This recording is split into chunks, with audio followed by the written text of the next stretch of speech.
አራተኛው ሀገር አቀፍ የወጣቶች ንቅናቄ መድረክ በሚሊኒየም አዳራሽ ዛሬ ጠቅላይ ሚኒስትር ኃይለማርያም ደሳለኝ በተገኙበት ተከብሯል።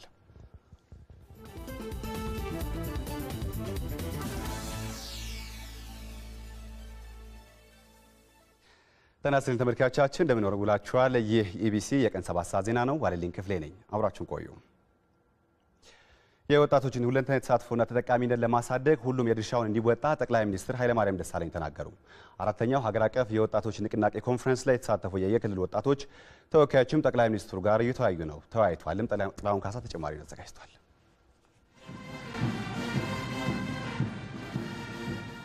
የኢትዮጵያ ህዳሴ በእጃችን ነው አሳዩ። ጠቅላይ ሚኒስትር ኃይለማርያም ደሳለኝ በተገኙበት አራተኛው ሀገር አቀፍ የወጣቶች የምክክር ኮንፈረንስ ከሁሉም ክልሎች የተውጣጡ ከ3000 በላይ ወጣቶች ናቸው የተሳተፉት።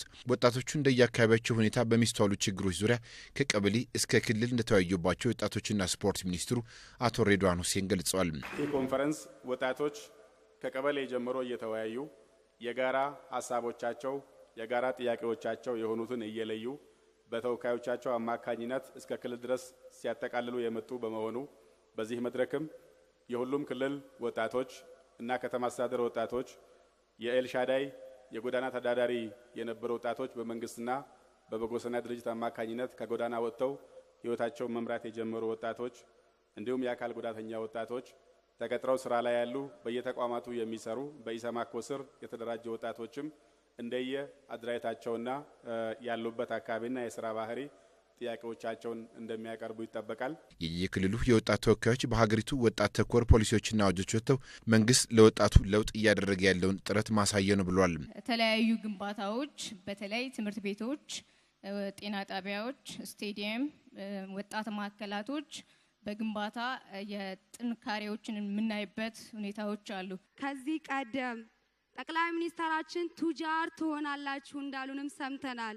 ይሄው በርሶና በሚቴክ እንዲሁም በኤልሻዳይ ቱጃር ለመሆን መንገዳችንን ይዘን እየተገኘን ነው። ይሁን እንጂ የወጣቱን የልማት ተጠቃሚነትና ተሳታፊነት እንዲያጠናክሩ የወጡ ፖሊሲዎች፣ አዋጆች፣ መመሪያዎችና ደንቦች በአግባቡ ተግባር ላይ የዋሉ አይደለም የሚለውንም አንስተዋል። የስራ አጥነት ችግሮችና ፍትሃዊ ተጠቃሚነትና ተደራሽነት ለማረጋገጥ የሚታዩ ተግዳሮቶች ውስብስብ ናቸውና መንግስት ይሄንን በዘላቂነት ለመፍታት ምን አስበዋል?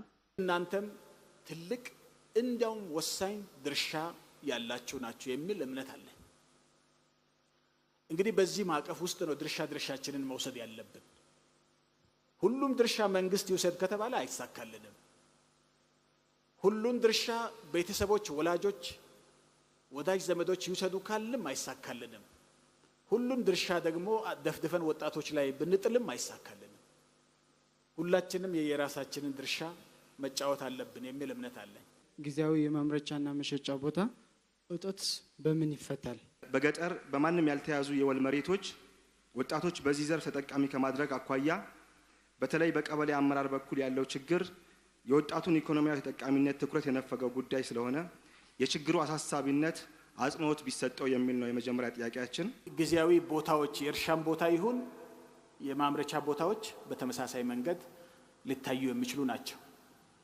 ከዛም አልፎ የመሰረተ ልማቶች መሟላት አለባቸው። የገጠር ኤሌክትሪፊኬሽን ብለን የጀመርነው፣ የገጠር ቴሌኮሙኒኬሽን ስራ ብለን የጀመርነው፣ የገጠር መንገዶች ግንባታ፣ የገጠር መጋዘኖች ግንባታ፣ እነዚህ ነገሮች ሁሉ ወሳኝ ናቸው። ይሄን ስርዓት ውስጥ እንግባ ከተባለ እነዚህ መሰረተ ልማቶች በሌሉበት መስራት አይቻልም። እነዚህ መሰረተ ልማቶች የገጠር መሰረተ ልማቶች ራሳቸው ትልቅ የሥራ እድል የሚፈጥሩ ናቸው። የፌዴራል መንግስት በዚህ የህገወጥ ጦር መሳሪያ ዝውውር ላይ ምን እየሰራ ይገኛል? የህገወጥ የጦር መሳሪያ ዝውውር አለ፣ በስፋት አለ። ይሄንንም በጸጥታ ኃይሎች ለመቆጣጠር የሚደረገው ጥረት እንደተጠበቀ ሆኖ ነገር ግን ህብረተሰብ ተኮር የሆነ ንቅናቄ በመፍጠር መሳሪያዎቹ ከህብረተሰቡ ሊደበቁ ስለማይችሉ ህብረተሰቡ እዛ ላይ ትልቅ ሚና እንዲጫወት ማድረግ ነው። የህብረተሰቡ አንድ አካል የሆናችሁ ወጣቶችም በዚህ ላይ ድርሻችሁን እንድትጫወቱ ማድረግ ይገባል የሚል እምነት አለኝ። ከዚህ ከአራተኛው የወጣቶች የንቅናቄ መድረክ ጋር በተገናኘም ሪፖርተራችን ፍታውቂ ወለሰን እዛው ሚሊኒየም አዳራሽ ነበር። ውይይቱን ሲከታተል ቆይቷል። ከሱ ጋር ጥራ ያለ ቆይታ እናደርጋለን። እሱ ይቀጥላል። አመሰግናለሁ ዋለልኝ። እንግዲህ ጠቅላይ ሚኒስትር ኃይለማርያም ደሳለኝ ለወጣቶች ጋር በነበራቸው ቆይታ በየደረጃው ሲነሱ የነበሩ ጥያቄዎች ጠቅለል ያሉትን አንኳር ነጥቦችን ለመመለስ ከሁሉም የክልል የከተማ መስተዳድሮችና አደረጃጀቶች የመጡ ወጣቶችን ጥያቄዎች አድምጠው ነው ምላሽ የሰጡት። ለመሆኑ የወጣቶቹን ጥያቄ ምን ያህል መልሰዋል የሚለውን ከወጣቶቹ በኩል እንዲያብራራልን የኢትዮጵያ ወጣቶች ፌዴሬሽን ፕሬዝዳንት የሆነው ወጣት ታረቀኝ አብዱ ጀባርን ጋብዘናል። ወጣት ታረቀኝ እንግዲህ በየደረጃው ነው ይህንን አራተኛውን የወጣቶች ፌስቲቫል ስታደርጉ የነበረው። የተለያዩ መድረኮች ነበሩ፣ የኤግዚቢሽኖች እንደዚህ ነበሩ። አንዱ ግን አንኳር የነበረው የተለያዩ ጥያቄዎች የወጣቶች ጥያቄዎች እየተነሱ መልስ የተሰጠባቸው ናቸው። ዛሬ የማጠቃለያ ውይይቱ ነው የተካሄደውና ጠቅላይ ሚኒስትር ኃይለማርያም ደሳለኝም ምላሾችን ሰጥተዋል። የወጣቱን ጥያቄዎች ወቅታዊ አጀንዳዎቻቸውን ያነሱ መልስ የሰጡ ነበሩ ማለት ይቻላል ውይይቱ። አመሰግናለሁ። እንደ ነሳው በየደረጃው ውይይቶች ሲካሄዱ ነበር። በተለይ በክልሎች በተመሳሳይ ከክልል ርዕሰ መስተዳድሮች ጋርም ሲካሄዱ ነበረ። በሀገራዊ ጉዳይ ደግሞ ዛሬ ጠቅላይ ሚኒስትር ኃይለማርያም እንደመለሱት በተለይ በሀገራዊ ጉዳይ ላይ የሚመለከቱን የወጣቶች ጥያቄ በሀገር ደረጃ መልስ ማግኘት ያለባቸውን አብዛኛውን እንዳያችሁት ለወጣቱ በሚያጠግብ መልኩ ነው የተመለሰው።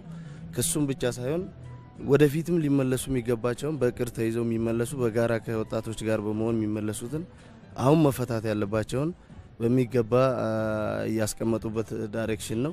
ይሄን ለማስፈጸም እንግዲህ ወጣቶችና መንግስት በጋራ ሆኖ በቀጣይም ባሉ ጉዳዮች ላይ በጋራ መስራት እንዳለብን ያመላከተና በአጠቃላይ ስንወስድ ግን ከታች የመጣውን በዚህ በማጠቃለያ መድረክ ላይ በይበልጥ ሁሉንም ዳይሬክሽን እየተቀመጠበት ነው ተብሎ መውሰድ ይቻላል።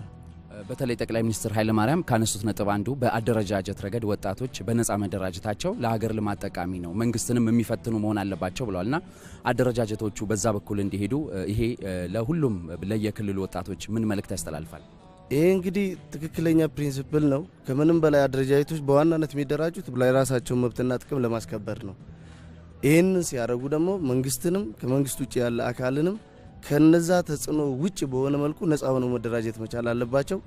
በይበልጥ አደረጃጀቶቻችን የራሳቸው መብት ሊረጋገጥ የሚችለው የሚከበር የሚችለው በዛ መልኩ ነጻ ሆነው ሲደራጁ መንግስት ላይም ሆነ ሌላው ላይ በጎ ተጽዕኖ ማሳደር የሚችሉ አደረጃጀቶች መሆን አለባቸው ተብሎ የተቀመጠው ዳይሬክሽን በትክክልም መሆን ያለበትና ይበልጥ በዚህ በዲሞክራሲያዊ ስርዓትም ልማት ውስጥም ተጠቃሚነትን ለማረጋገጥ ዋና መስመርና በቀጣይ አደረጃጀቶቻችንም በዚህ ረገድ ይህንን ነገር ወስደው ይበልጥ ተጠናክረው የምንዘጋጅበት ይሆናል ብዬ ነው ማስበው።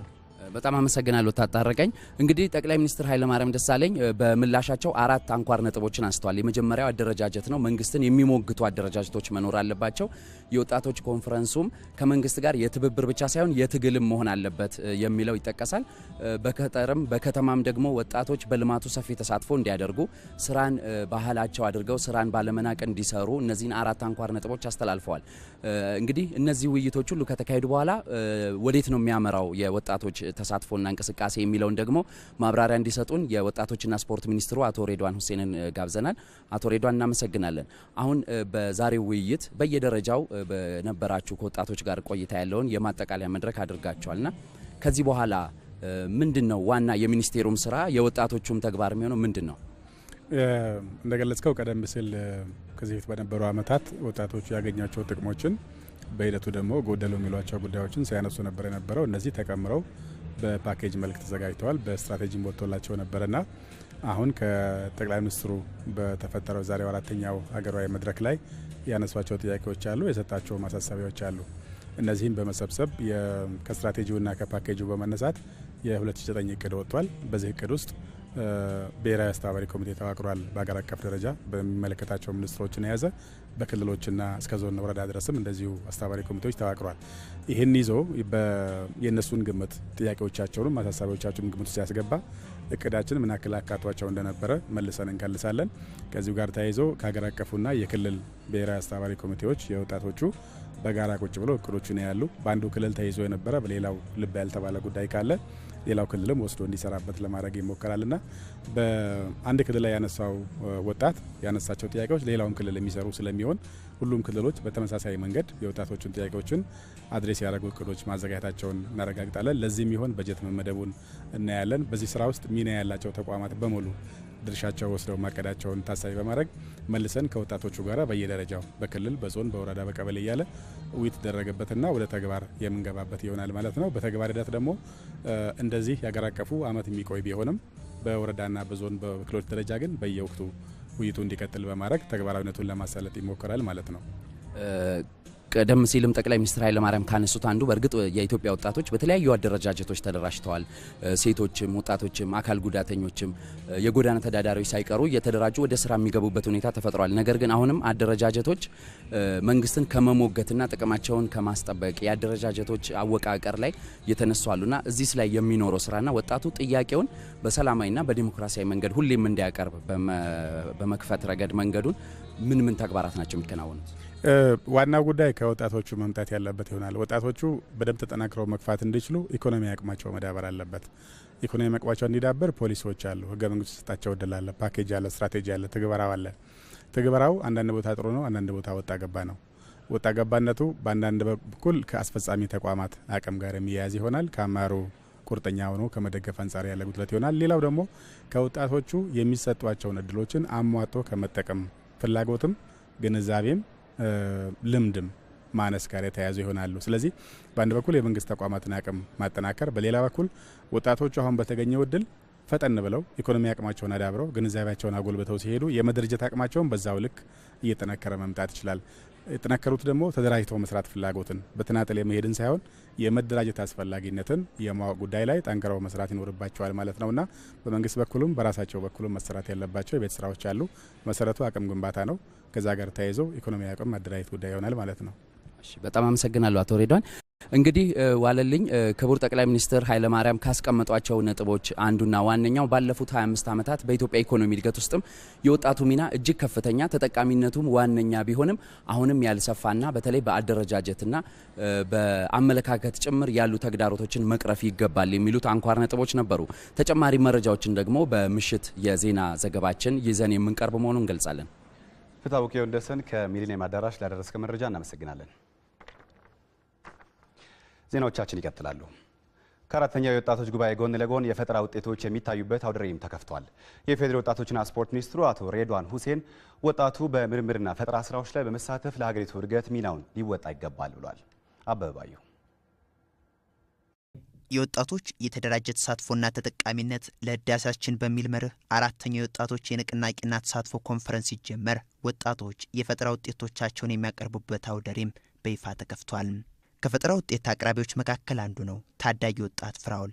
ይህ ወጣት ሽንት፣ ጨውና ጠላን ተጠቅሞ ቴሌቪዥን ማንቀሳቀስ የሚችል የኤሌክትሪክ ኃይል አመንጭቷል።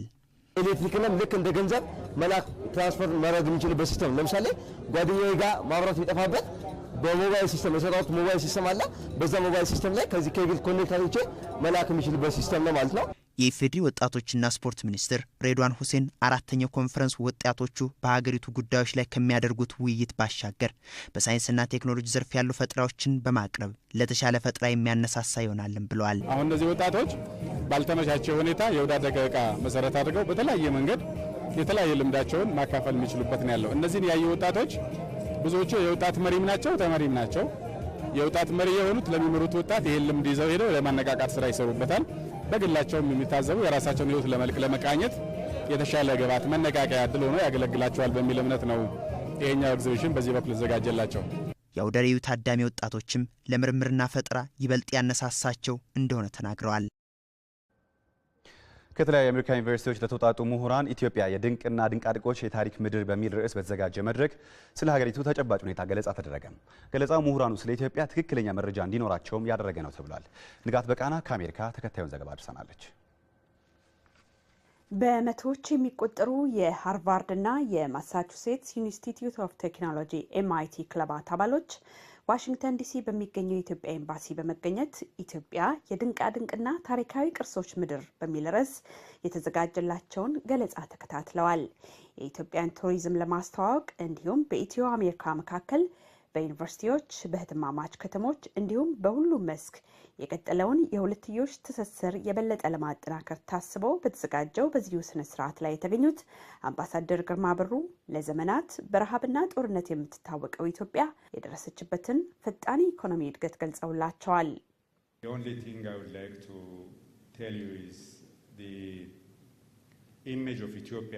የኢትዮጵያ ምስል ከዘመናት በፊት በነበረ የረሃብ ታሪክ የተቀረጸ ነው። አሁን ግን ሌላ ማንነት ፈጥረናል። ያለፉት 20 ዓመታት ማደግና መለወጥ እንደምንችል አሳይተናል። ይሁን እንጂ አሁንም ብዙዎች የቀደሙን ብቻ ያስባሉ። ግን ፈጣን እድገትን በማስመዝገብ እየተለወጥን መሆኑን ልብ ሊባል ይገባል። እንዲሁም በወቅታዊ የኢትዮጵያ ሁኔታ ላይ ከተሳታፊዎች ለተነሱ ጥያቄዎች ምላሽ ሰጥተዋል። ኢትዮጵያ ልትጎበኝ የሚገባት ሀገር በማለት የተናገሩት የሃርቫርድ ክለብ አባል ተሳታፊም በበኩላቸው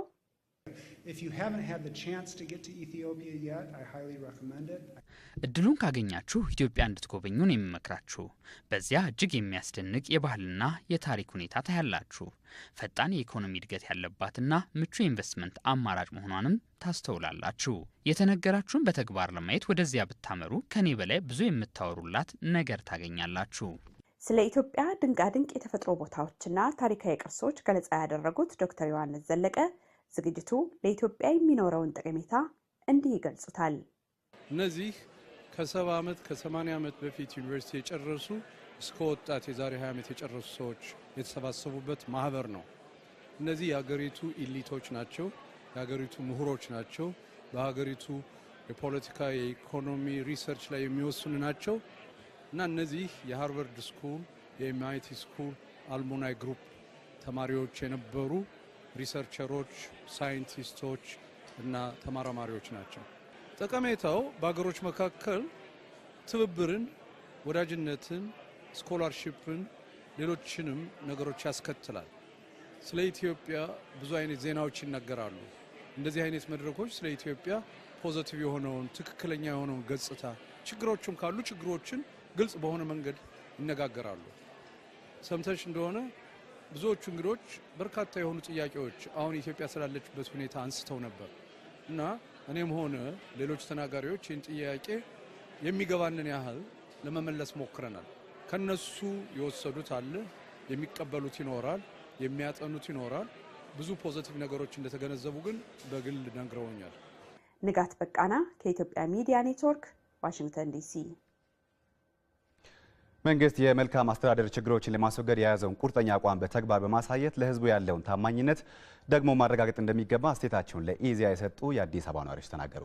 ለዚህ መንግስትና ህዝቡ ተቀራርበው ሊሰሩ እንደሚገባም ገልጸዋል። አስተያየታቸውን ተከታትለን እንመለስ። መንግስት ከዚህ በፊት በነበሩ የ5 ዓመት እቅዶች ላይ ሰፊ ስራዎችን ሰርቶ አልፈዋል። በተለይ እንደ ወጣትነታችን እኔ መግለጽ የምችለው ከወጣት ተጠቃሚነት በተለይ ከሴቶች ተጠቃሚነት አንጻር እና ከሀገር ለውጥ ሀገር ላይም ካሉ ከልማት ስራዎች ስናይ ሰፊ ስራዎችን ተሰርተዋል። አሁን ግን ያበቂ አይደለም። በተለይም ከመልካም አስተዳደር አንጻር የሚታዩ ህዝቡን ጥያቄ የሚያስነሱ ብዙ እንትኖች አሉ። ስለዚህ ከዛ አንጻር ዳሰሽ ያለውኝ ጥያቄዎችን ቀጣይ ከዚህ በበለጠ ሰፊ ስራ ሰራለሁ ብሎ መንግስት ተነስቷል። ከህብረተሰቡ ደግሞ አጋርነት ይገባል።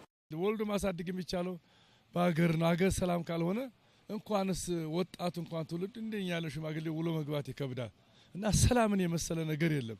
መንግስት ራሱን በሚያይግብ ጊዜ እንግዲህ ደግሞ ህዝቡ ደግሞ ከሰላም ጋራ ከመንግስቱ ጋራ ተስማምቶ መጓዝ አለበት ብዬ ነው የማስበው። ወጥተሽ የምትገቢው ልጅሽን ማስተማር ወጥተሽ በሰላም ከስራሽ ወደ ቤትሽ መመለስ ሰላም ስላለ ነው። ሰላም ከሌለ እንደሌላው አፍሪካ ሀገር እንደሌላው አረብ ሀገር ነው። ስለዚህ ከምንም በላይ ሰላም ነው። ቀጥሎ ደግሞ ህዝብን የማረጋጋት ስራ የመንግስት ነው። ወጣቱ ሰላም ወዳድና አገር ወዳድ ህዝብ መሆን አለበት። አሁን እየተደረገ ያለው ከመንግስት አቅም በላይ ሆኖ ሳይሆን መንግስት ራሱ ማየት የሚገባቸውን ነገሮች ባለማየቱ እንደሆነ ቀደም ብሎ ህብረተሰቡ በአንድም በሁለትም ይናገራል። ምክንያቱም ኢህአዴግ ችግር ሲገጥመው ይህ የመጀመሪያው አይደለም። ይህን ችግር ደግሞ ሲወጣ የነበረበት አግባብ ነበረ። ያንን አግባብ አሁን የተከሰቱ ችግሮች ከዛ አግባብ በላይ ሆነው አይደሉም። የኦሞ ኩራዝ ስኳር ፋብሪካ ቁጥር 2 እና 3 መገንጠያ መንገድ ግንባታ 99 በመቶ ተጠናቀቀ። የመንገዱ መጠናቀቅ ወደ ኦሞ ብሔራዊ ፓርክ የሚኖረውን የቱሪስት ፍሰት ያሳድጓልን ተብሏል። ሩት አስፋ ተጨማሪውን ዘገባ አዘጋጅታለች። የኦሞ ኩራት የስኳር ልማት ፕሮጀክት በሀገሪቱ ግዙፍ የሚባል ፕሮጀክት ሲሆን በደቡብ ብሔር ብሔረሰቦችና ሕዝቦች ክልል የሚገኝ ነው። ፕሮጀክቱ እስካሁን 5 የሚሆኑ የስኳር ፋብሪካዎችን አቅፏል። ከነዚህ ውስጥ የኦሞ ኩራት ስኳር ፋብሪካ ቁጥር 2 እና ቁጥር 3 ተጠቃሽ ናቸው። 51 ኪሎ ሜትር ያህል ርዝመት ያለው የኦሞ ኩራት የስኳር ፋብሪካ ቁጥር 2 እና 3 መገንጠያ መንገድ በአሁኑ ወቅት ግንባታው እየተጠናቀቀ ይገኛል። መንገዱ ሁለቱን የስኳር ፋብሪካዎች የሚያገናኝ ሲሆን የኦሞ ብሔራዊ ፓርክን አቋርጦ የሚያልፍ ነው። የፕሮጀክቱ ተቆጣጣሪ መሐንዲስ የሆኑት አቶ ሽመልስ ገመቹ የመንገዱ መገንባት ለፋብሪካዎቹ መዳረሻነት ከማገልገሉ ባለፈ በአካባቢው ላይ የቱሪስት ፍሰት እንዲጨምር ያደርጋል ብለዋል። ይሄ ቦታ በጣም ብዙ ዋይልድ ላይፍ አለው፣ እጽዋቶች በብዛት የሚገኙበት ነውና ይሄ ቦታ በብዛት ያልተጎበኘ ነው። በጣም አሪፍ ቦታ የሚባል ነው።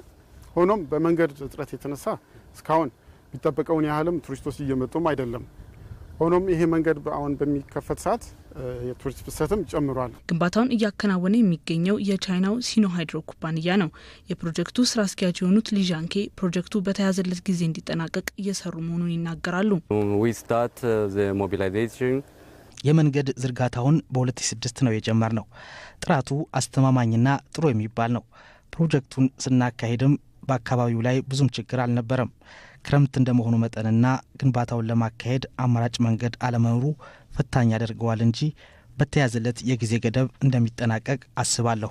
አሁንም 99 በመቶ አጠናቀናል። አቶ አስረስ አዳሮ በኦሞ ኩራት የስኳር ፋብሪካ የህብረተሰብ ተሳትፎና አደረጃጀት ዘርፍ ምክትል ዋና ስራ አስኪያጅ ናቸው። የመንገዱ መገንባት ለፋብሪካው ብሎም ለአካባቢው ማህበረሰብ ጠቅሟል ይላሉ። አሁን ያለንበት ቦታ የአርብቶ አደር አካባቢ ነው። ከዚህ ቀደም የመንገድ አውታር ዝርጋታ ምንም የማያውቅ መንገድን ዞም ያገኘው ከዚህ ጂንካ ወጥቶ እንደነበር፣ ነገር ግን ይሄኛ ፕሮጀክት ወደዚህ ከመጣ በኋላ የተሻለ መንገድ መሰራት እንዳለበት በመንግስት ደረጃ ታምኖ ወደዚህ የተገባበት ነው። የፕሮጀክቱ አጠቃላይ ወጪ 460 ሚሊዮን ብር ሲሆን ሙሉ በሙሉ በኢትዮጵያ መንግስት የሚሸፈን ነው። አብራችሁ ስለቆያችሁ እናመሰግናለን። ከኢቢሲ የቀን 7 ሰዓት ዜናዎቻችን አበቁ። ዋለልኝ ክፍሌ ነኝ። በሰላም ዋሉ።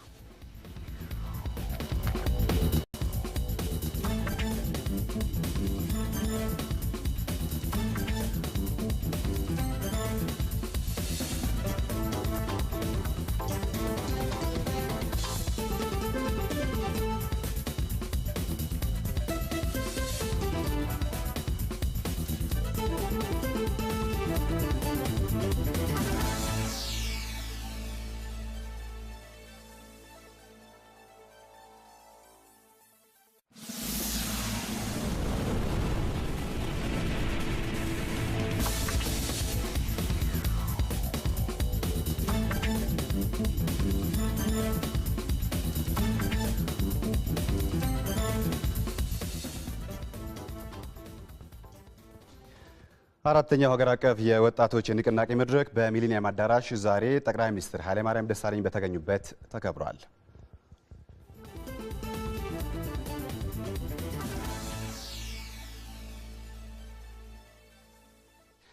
ጤና ይስጥልኝ ተመልካቾቻችን፣ እንደምን ዋላችኋል? ይህ ኢቢሲ የቀን 7 ሰዓት ዜና ነው። ዋለልኝ ክፍሌ ነኝ። አብራችሁን ቆዩ። የወጣቶችን ሁለንተናዊ ተሳትፎና ተጠቃሚነት ለማሳደግ ሁሉም የድርሻውን እንዲወጣ ጠቅላይ ሚኒስትር ኃይለማርያም ደሳለኝ ተናገሩ። አራተኛው ሀገር አቀፍ የወጣቶች ንቅናቄ ኮንፈረንስ ላይ የተሳተፉ የክልል ወጣቶች ተወካዮችም ጠቅላይ ሚኒስትሩ ጋር ተወያይቷልም። ጥላሁን ካሳ ተጨማሪ አዘጋጅቷል።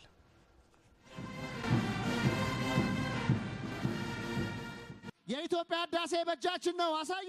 ጠቅላይ ሚኒስትር ኃይለማርያም ደሳለኝ በተገኙበት አራተኛው ሀገር አቀፍ የወጣቶች የምክክር ኮንፈረንስ ከሁሉም ክልሎች የተውጣጡ ከ3000 በላይ ወጣቶች ናቸው የተሳተፉት። ወጣቶቹ እንደየአካባቢያቸው ሁኔታ በሚስተዋሉ ችግሮች ዙሪያ ከቀበሌ እስከ ክልል እንደተወያዩባቸው የወጣቶችና ስፖርት ሚኒስትሩ አቶ ሬድዋን ሁሴን ገልጸዋል። ይህ ኮንፈረንስ ወጣቶች ከቀበሌ ጀምሮ እየተወያዩ የጋራ ሀሳቦቻቸው የጋራ ጥያቄዎቻቸው የሆኑትን እየለዩ በተወካዮቻቸው አማካኝነት እስከ ክልል ድረስ ሲያጠቃልሉ የመጡ በመሆኑ በዚህ መድረክም የሁሉም ክልል ወጣቶች እና ከተማ አስተዳደር ወጣቶች የኤልሻዳይ የጎዳና ተዳዳሪ የነበሩ ወጣቶች በመንግስትና በበጎ ሰናይ ድርጅት አማካኝነት ከጎዳና ወጥተው ህይወታቸውን መምራት የጀመሩ ወጣቶች እንዲሁም የአካል ጉዳተኛ ወጣቶች ተቀጥረው ስራ ላይ ያሉ በየተቋማቱ የሚሰሩ በኢሰማኮ ስር የተደራጀ ወጣቶችም እንደየ አድራይታቸውና ያሉበት አካባቢና የስራ ባህሪ ጥያቄዎቻቸውን እንደሚያቀርቡ ይጠበቃል። የክልሉ የወጣት ተወካዮች በሀገሪቱ ወጣት ተኮር ፖሊሲዎችና አዋጆች ወጥተው መንግስት ለወጣቱ ለውጥ እያደረገ ያለውን ጥረት ማሳያ ነው ብሏል። የተለያዩ ግንባታዎች በተለይ ትምህርት ቤቶች፣ ጤና ጣቢያዎች፣ ስቴዲየም፣ ወጣት ማዕከላቶች በግንባታ የጥንካሬዎችን የምናይበት ሁኔታዎች አሉ። ከዚህ ቀደም ጠቅላይ ሚኒስትራችን ቱጃር ትሆናላችሁ እንዳሉንም ሰምተናል። ይሄው በርሶና በሚቴክ እንዲሁም በኤልሻዳይ ቱጃር ለመሆን መንገዳችንን ይዛን እየተገኘን ነው። ይሁን እንጂ የወጣቱን የልማት ተጠቃሚነትና ተሳታፊነት እንዲያጠናክሩ የወጡ ፖሊሲዎች፣ አዋጆች፣ መመሪያዎችና ደንቦች በአግባቡ ተግባር ላይ የዋሉ አይደለም የሚለውንም አንስተዋል። የስራ አጥነት ችግሮችና ፍትሃዊ ተጠቃሚነትና ተደራሽነት ለማረጋገጥ የሚታዩ ተግዳሮቶች ውስብስብ ናቸውና መንግስት ይሄንን በዘላቂነት ለመፍታት ምን ያስበዋል? እናንተም ትልቅ እንዲያውም ወሳኝ ድርሻ ያላችሁ ናችሁ የሚል እምነት አለ። እንግዲህ በዚህ ማዕቀፍ ውስጥ ነው ድርሻችንን መውሰድ ያለብን። ሁሉም ድርሻ መንግስት ይውሰድ ከተባለ አይሳካልንም። ያለብን ያመላከተና በአጠቃላይ ስንወስድ ግን ከታች የመጣውን በዚህ በማጠቃለያ መድረክ ላይ በይበልጥ ሁሉንም ዳይሬክሽን የተቀመጠበት ነው ተብሎ መውሰድ ይቻላል። በተለይ ጠቅላይ ሚኒስትር ኃይለማርያም ካነሱት ነጥብ አንዱ በአደረጃጀት ረገድ ወጣቶች በነጻ መደራጀታቸው ለሀገር ልማት ጠቃሚ ነው፣ መንግስትንም የሚፈትኑ መሆን አለባቸው ብለዋልና አደረጃጀቶቹ በዛ በኩል እንዲሄዱ ይሄ ለሁሉም ለየክልሉ ወጣቶች ምን መልእክት ያስተላልፋል? ይሄ እንግዲህ ትክክለኛ ፕሪንሲፕል ነው። ከምንም በላይ አደረጃጀቶች በዋናነት የሚደራጁት ለራሳቸው መብትና ጥቅም ለማስከበር ነው። ይህንን ሲያደርጉ ደግሞ መንግስትንም ከመንግስት ውጭ ያለ አካልንም ከነዛ ተጽዕኖ ውጭ በሆነ መልኩ ነፃ ሆነው መደራጀት መቻል አለባቸው። በይበልጥ አደረጃጀቶቻችን የራሳቸው መብት ሊረጋገጥ የሚችለው የሚከበር የሚችለው በዛ መልኩ ነፃ ሆነው ሲደራጁ መንግስት ላይም ሆነ ሌላው ላይ በጎ ተጽዕኖ ማሳደር የሚችሉ አደረጃጀቶች መሆን አለባቸው ተብሎ የተቀመጠው ዳይሬክሽን በትክክልም መሆን ያለበትና ይበልጥ በዚህ በዲሞክራሲያዊ ስርዓትም ልማት ውስጥም ተጠቃሚነትን ለማረጋገጥ ዋና መስመርና በቀጣይ አደረጃጀቶቻችንም በዚህ ረገድ ይህንን ነገር ወስደው ይበልጥ ተጠናክረው የምንዘጋጅበት ይሆናል ብዬ ነው ማስበው። በጣም አመሰግናለሁ ታጣረቀኝ። እንግዲህ ጠቅላይ ሚኒስትር ኃይለማርያም ደሳለኝ በምላሻቸው 4 አንኳር ነጥቦችን አንስተዋል። የመጀመሪያው አደረጃጀት ነው። መንግስትን የሚሞግቱ አደረጃጀቶች መኖር አለባቸው። የወጣቶች ኮንፈረንሱም ከመንግስት ጋር የትብብር ብቻ ሳይሆን የትግልም መሆን አለበት የሚለው ይጠቀሳል። በከተማም በከተማም ደግሞ ወጣቶች በልማቱ ሰፊ ተሳትፎ እንዲያደርጉ ስራን ባህላቸው አድርገው ስራን ባለመናቅ እንዲሰሩ እነዚህን 4 አንኳር ነጥቦች አስተላልፈዋል። እንግዲህ እነዚህ ውይይቶች ሁሉ ከተካሄዱ በኋላ ወዴት ነው የሚያመራው የወጣቶች ተሳትፎና እንቅስቃሴ የሚለውን ደግሞ ማብራሪያ እንዲሰጡን የወጣቶችና ስፖርት ሚኒስትሩ አቶ ሬድዋን ሁሴንን ጋብዘናል። አቶ ሬድዋን እናመሰግናለን። አሁን በዛሬው ውይይት በየደረጃው በነበራችሁ ከወጣቶች ጋር ቆይታ ያለውን የማጠቃለያ መድረክ አድርጋችኋልና ከዚህ በኋላ ምንድነው ዋና የሚኒስቴሩም ስራ የወጣቶቹም ተግባር የሚሆነው ምንድነው? እንደገለጽከው ቀደም ሲል ከዚህ በፊት በነበሩ አመታት ወጣቶቹ ያገኛቸው ጥቅሞችን በሂደቱ ደግሞ ጎደሉ የሚሏቸው ጉዳዮችን ሲያነሱ ነበር የነበረው። እነዚህ ተቀምረው በፓኬጅ መልክ ተዘጋጅተዋል። በስትራቴጂም ወጥቶላቸው ነበርና አሁን ከጠቅላይ ሚኒስትሩ በተፈጠረው ዛሬው 4ኛው ሀገራዊ መድረክ ላይ ያነሷቸው ጥያቄዎች አሉ፣ የሰጣቸው ማሳሰቢያዎች አሉ። እነዚህም በመሰብሰብ ከስትራቴጂውና ከፓኬጁ በመነሳት የ2009 እቅድ ወጥቷል። በዚህ እቅድ ውስጥ ብሔራዊ አስተባባሪ ኮሚቴ ተዋቅሯል። በአገር አቀፍ ደረጃ በሚመለከታቸው ሚኒስትሮችን የያዘ በክልሎችና እስከ ዞን ወረዳ ድረስም እንደዚሁ አስተባባሪ ኮሚቴዎች ተዋቅሯል። ይህን ይዞ የእነሱን ግምት ጥያቄዎቻቸውንም ማሳሰቢያዎቻቸውን ግምት ውስጥ ያስገባ እቅዳችን ምን ያክል አካቷቸው እንደነበረ መልሰን እንከልሳለን። ከዚሁ ጋር ተያይዞ ከሀገር አቀፉና የክልል ብሔራዊ አስተባባሪ ኮሚቴዎች የወጣቶቹ በጋራ ቁጭ ብሎ እቅዶቹን ያሉ በአንዱ ክልል ተይዞ የነበረ በሌላው ልብ ያልተባለ ጉዳይ ካለ ሌላው ክልልም ወስዶ እንዲሰራበት ለማድረግ ይሞከራልና በአንድ ክልል ላይ ያነሳው ወጣት ያነሳቸው ጥያቄዎች ሌላውን ክልል የሚሰሩ ስለሚሆን ሁሉም ክልሎች በተመሳሳይ መንገድ የወጣቶችን ጥያቄዎችን አድሬስ ያደረጉ እቅዶች ማዘጋጀታቸውን እናረጋግጣለን። ለዚህም ይሆን በጀት መመደቡን እናያለን። በዚህ ስራ ውስጥ ሚና ያላቸው ተቋማት በሙሉ ድርሻቸው ወስደው ማቀዳቸውን ታሳቢ በማድረግ መልሰን ከወጣቶቹ ጋር በየደረጃው በክልል፣ በዞን፣ በወረዳ፣ በቀበሌ እያለ ውይይት ተደረገበትና ወደ ተግባር የምንገባበት ይሆናል ማለት ነው። በተግባር ሂደት ደግሞ እንደዚህ ያገር አቀፉ አመት የሚቆይ ቢሆንም በወረዳና በዞን በክልሎች ደረጃ ግን በየወቅቱ ውይይቱ እንዲቀጥል በማድረግ ተግባራዊነቱን ለማሳለጥ ይሞከራል ማለት ነው። ቀደም ሲልም ጠቅላይ ሚኒስትር ኃይለማርያም ካነሱት አንዱ በእርግጥ የኢትዮጵያ ወጣቶች በተለያዩ አደረጃጀቶች ተደራጅተዋል። ሴቶች ሁሉን ድርሻ ቤተሰቦች፣ ወላጆች ወዳጅ ዘመዶች ይውሰዱ ካልንም አይሳካልንም። ሁሉም ድርሻ ደግሞ ደፍድፈን ወጣቶች ላይ ብንጥልም አይሳካልንም። ሁላችንም የየራሳችንን ድርሻ መጫወት አለብን የሚል እምነት አለኝ። ጊዜያዊ የማምረቻና መሸጫ ቦታ እጦት በምን ይፈታል? በገጠር በማንም ያልተያዙ የወል መሬቶች ወጣቶች በዚህ ዘርፍ ተጠቃሚ ከማድረግ አኳያ በተለይ በቀበሌ አመራር በኩል ያለው ችግር የወጣቱን ኢኮኖሚያዊ ተጠቃሚነት ትኩረት የነፈገው ጉዳይ ስለሆነ የችግሩ አሳሳቢነት አጽንኦት ቢሰጠው የሚል ነው የመጀመሪያ ጥያቄያችን። ጊዜያዊ ቦታዎች የእርሻም ቦታ ይሁን የማምረቻ ቦታዎች በተመሳሳይ መንገድ ሊታዩ የሚችሉ ናቸው። ከዛም አልፎ የመሰረተ ልማቶች መሟላት አለባቸው። የገጠር ኤሌክትሪፊኬሽን ብለን የጀመርነው፣ የገጠር ቴሌኮሙኒኬሽን ስራ ብለን የጀመርነው፣ የገጠር መንገዶች ግንባታ፣ የገጠር መጋዘኖች ግንባታ፣ እነዚህ ነገሮች ሁሉ ወሳኝ ናቸው። ይሄን ስርዓት ውስጥ እንግባ ከተባለ እነዚህ መሰረተ ልማቶች በሌሉበት መስራት አይቻልም።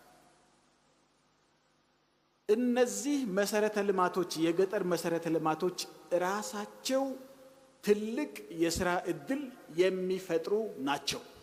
የፌዴራል መንግስት በዚህ የህገወጥ ጦር መሳሪያ ዝውውር ላይ ምን እየሰራ ይገኛል? የህገወጥ የጦር መሳሪያ ዝውውር አለ፣ በስፋት አለ። ይሄንንም በጸጥታ ኃይሎች ለመቆጣጠር የሚደረገው ጥረት እንደተጠበቀ ሆኖ ነገር ግን ህብረተሰብ ተኮር የሆነ ንቅናቄ በመፍጠር መሳሪያዎቹ ከህብረተሰቡ ሊደበቁ ስለማይችሉ ህብረተሰቡ እዛ ላይ ትልቅ ሚና እንዲጫወት ማድረግ ነው። የህብረተሰቡ አንድ አካል የሆናችሁ ወጣቶችም በዚህ ላይ ድርሻችሁን እንድትጫወቱ ማድረግ ይገባል የሚል እምነት አለኝ።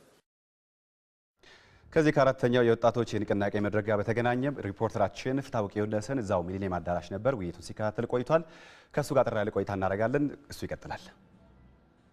አመሰግናለሁ ዋለልኝ። እንግዲህ ጠቅላይ ሚኒስትር ኃይለማርያም ደሳለኝ ለወጣቶች ጋር በነበራቸው ቆይታ በየደረጃው ሲነሱ የነበሩ ጥያቄዎች ጠቅለል ያሉትን አንኳር ነጥቦችን ለመመለስ ከሁሉም የክልል የከተማ መስተዳድሮችና አደረጃጀቶች የመጡ ወጣቶችን ጥያቄዎች አድምጠው ነው ምላሽ የሰጡት። ለመሆኑ የወጣቶቹን ጥያቄ ምን ያህል መልሰዋል የሚለውን ከወጣቶቹ በኩል እንዲያብራራልን የኢትዮጵያ ወጣቶች ፌዴሬሽን ፕሬዝዳንት የሆነው ወጣት ታረቀኝ አብዱ ጀባርን ጋብዘናል። ወጣት ታረቀኝ እንግዲህ በየደረጃው ነው ይህንን አራተኛውን የወጣቶች ፌስቲቫል ስታደርገው የነበረው። የተለያዩ መድረኮች ነበሩ፣ የኤግዚቢሽኖች እንደዚህ ነበሩ። አንዱ ግን አንኳር የነበረው የተለያዩ ጥያቄዎች የወጣቶች ጥያቄዎች እየተነሱ መልስ የተሰጠባቸው ናቸው። ዛሬ የማጠቃለያ ውይይቱ ነው የተካሄደውና ጠቅላይ ሚኒስትር ኃይለማርያም ደሳለኝም ምላሾችን ሰጥተዋል። የወጣቱን ጥያቄዎች ወቅታዊ አጀንዳዎቻቸውን ያነሱ መልስ የሰጡ ነበሩ ማለት ይቻላል። ውይይቱ አመሰግናለሁ። እንደ ነሳው በየደረጃው ውይይቶች ሲካሄዱ ነበር። በተለይ በክልሎች በተመሳሳይ ከክልል ርዕሰ መስተዳድሮች ጋርም ሲካሄዱ ነበረ።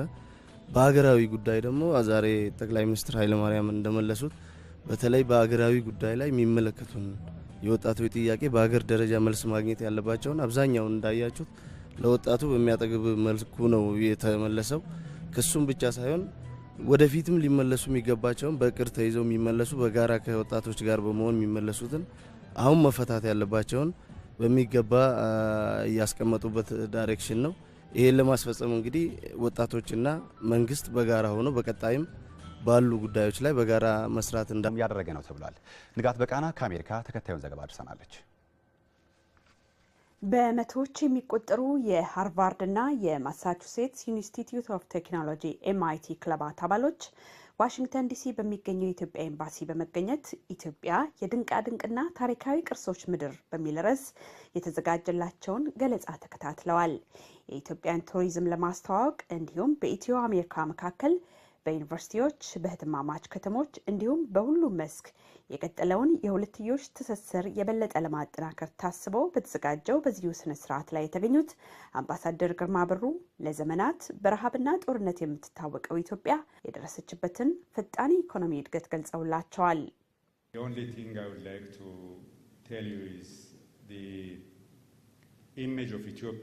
የኢትዮጵያ ምስል ከዘመናት በፊት በነበረ የረሃብ ታሪክ የተቀረጸ ነው።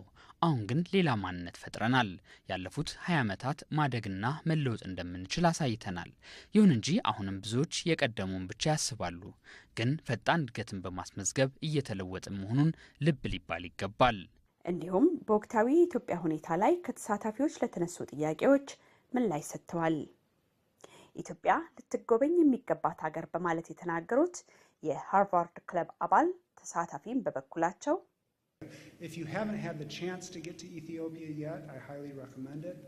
እድሉን ካገኛችሁ ኢትዮጵያ እንድትጎበኙን የሚመክራችሁ። በዚያ እጅግ የሚያስደንቅ የባህልና የታሪክ ሁኔታ ታያላችሁ። ፈጣን የኢኮኖሚ እድገት ያለባትና ምቹ የኢንቨስትመንት አማራጭ መሆኗንም ታስተውላላችሁ። የተነገራችሁን በተግባር ለማየት ወደዚያ ብታመሩ ከኔ በላይ ብዙ የምታወሩላት ነገር ታገኛላችሁ። ስለ ኢትዮጵያ ድንቃድንቅ የተፈጥሮ ቦታዎችና ታሪካዊ ቅርሶች ገለጻ ያደረጉት ዶክተር ዮሐንስ ዘለቀ ዝግጅቱ ለኢትዮጵያ የሚኖረውን ጠቀሜታ እንዲህ ይገልጹታል። እነዚህ ከ70 ዓመት ከ80 ዓመት በፊት ዩኒቨርሲቲ የጨረሱ እስከ ወጣት የዛሬ 20 ዓመት የጨረሱ ሰዎች የተሰባሰቡበት ማህበር ነው። እነዚህ የሀገሪቱ ኢሊቶች ናቸው፣ የሀገሪቱ ምሁሮች ናቸው፣ በሀገሪቱ የፖለቲካ የኢኮኖሚ ሪሰርች ላይ የሚወስኑ ናቸው እና እነዚህ የሃርቫርድ ስኩል የኤምአይቲ ስኩል አልሙናይ ግሩፕ ተማሪዎች የነበሩ ሪሰርቸሮች፣ ሳይንቲስቶች እና ተመራማሪዎች ናቸው። ጠቀሜታው በሀገሮች መካከል ትብብርን፣ ወዳጅነትን፣ ስኮላርሺፕን፣ ሌሎችንም ነገሮች ያስከትላል። ስለ ኢትዮጵያ ብዙ አይነት ዜናዎች ይነገራሉ። እንደዚህ አይነት መድረኮች ስለ ኢትዮጵያ ፖዚቲቭ የሆነውን ትክክለኛ የሆነውን ገጽታ፣ ችግሮችም ካሉ ችግሮችን ግልጽ በሆነ መንገድ ይነጋገራሉ። ሰምተሽ እንደሆነ ብዙዎቹ እንግዶች በርካታ የሆኑ ጥያቄዎች አሁን ኢትዮጵያ ስላለችበት ሁኔታ አንስተው ነበር እና እኔም ሆነ ሌሎች ተናጋሪዎች ይህን ጥያቄ የሚገባንን ያህል ለመመለስ ሞክረናል። ከነሱ የወሰዱት አለ፣ የሚቀበሉት ይኖራል፣ የሚያጠኑት ይኖራል።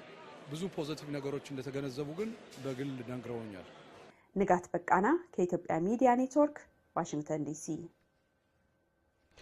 መንግስት የመልካም አስተዳደር ችግሮችን ለማስወገድ የያዘውን ቁርጠኛ አቋም በተግባር በማሳየት ለህዝቡ ያለውን ታማኝነት ደግሞ ማረጋገጥ እንደሚገባ አስተያየታቸውን ለኢዜአ የሰጡ የአዲስ አበባ ነዋሪዎች ተናገሩ።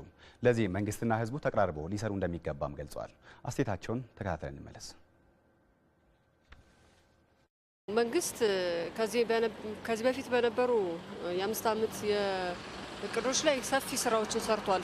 ወጣቶችም አካል ጉዳተኞችም የጎዳና ተዳዳሪዎች ሳይቀሩ እየተደራጁ ወደ ስራ የሚገቡበት ሁኔታ ተፈጥሯል። ነገር ግን አሁንም አደረጃጀቶች መንግስትን ከመሞገትና ጥቅማቸውን ከማስጠበቅ የአደረጃጀቶች አወቃቀር ላይ የተነሷሉና እዚህ ላይ የሚኖረው ስራና ወጣቱ ጥያቄውን በሰላማዊና በዲሞክራሲያዊ መንገድ ሁሌም እንዲያቀርብ በመክፈት ረገድ መንገዱን ምን ተግባራት ናቸው የሚከናወኑት?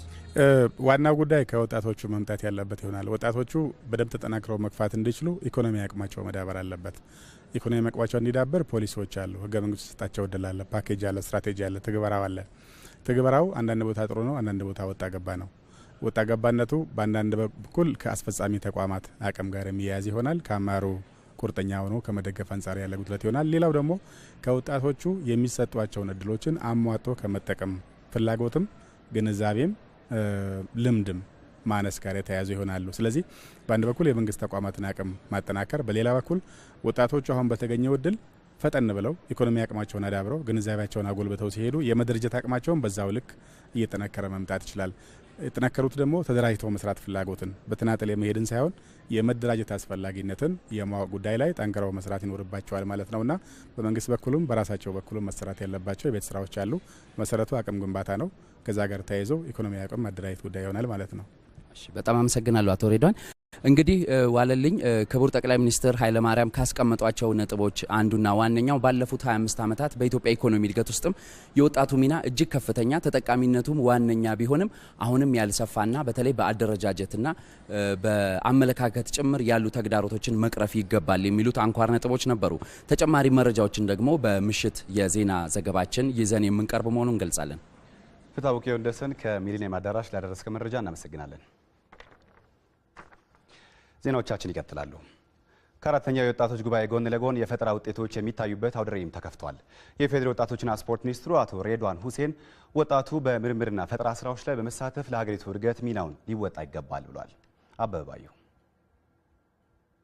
የወጣቶች የተደራጀ ተሳትፎና ተጠቃሚነት ለህዳሴያችን በሚል መርህ አራተኛው የወጣቶች የንቅናቄና ተሳትፎ ኮንፈረንስ ሲጀመር ወጣቶች የፈጠራ ውጤቶቻቸውን የሚያቀርቡበት አውደ ርዕይም በይፋ ተከፍቷል። ከፈጠራ ውጤት አቅራቢዎች መካከል አንዱ ነው ታዳጊ ወጣት ፍራውል። ይህ ወጣት ሽንት፣ ጨውና ጠላን ተጠቅሞ ቴሌቪዥን ማንቀሳቀስ የሚችል የኤሌክትሪክ ኃይል አመንጭቷል። ኤሌክትሪክንም ልክ እንደ ገንዘብ መላክ ትራንስፈር ማድረግ የምንችልበት ሲስተም ለምሳሌ ጓደኛዬ ጋር ማብራት ቢጠፋበት በሞባይል ሲስተም የሰራሁት ሞባይል ሲስተም አለ። በዛ ሞባይል ሲስተም ላይ ከዚህ ኬብል ኮኔክት አድርጌ መላክ የምችልበት ሲስተም ነው ማለት ነው። የኢፌዴሪ ወጣቶችና ስፖርት ሚኒስትር ሬድዋን ሁሴን አራተኛው ኮንፈረንስ ወጣቶቹ በሀገሪቱ ጉዳዮች ላይ ከሚያደርጉት ውይይት ባሻገር በሳይንስና ቴክኖሎጂ ዘርፍ ያሉ ፈጠራዎችን በማቅረብ ለተሻለ ፈጠራ የሚያነሳሳ ይሆናልም ብለዋል። አሁን እነዚህ ወጣቶች ባልተመቻቸ ሁኔታ የወዳደቀ ዕቃ መሰረት አድርገው በተለያየ መንገድ የተለያየ ልምዳቸውን ማካፈል የሚችሉበት ነው ያለው። እነዚህን ያዩ ወጣቶች ብዙዎቹ የወጣት መሪም ናቸው፣ ተመሪም ናቸው። የወጣት መሪ የሆኑት ለሚመሩት ወጣት ይሄን ልምድ ይዘው ሄደው ለማነቃቃት ስራ ይሰሩበታል። በግላቸውም የሚታዘቡ የራሳቸውን ህይወት ለመቃኘት የተሻለ ግብዓት መነቃቂያ እድል ሆኖ ያገለግላቸዋል በሚል እምነት ነው ይሄኛው ኤግዚቢሽን በዚህ በኩል ተዘጋጀላቸው። የአውደ ርዕዩ ታዳሚ ወጣቶችም ለምርምርና ፈጠራ ይበልጥ ያነሳሳቸው እንደሆነ ተናግረዋል።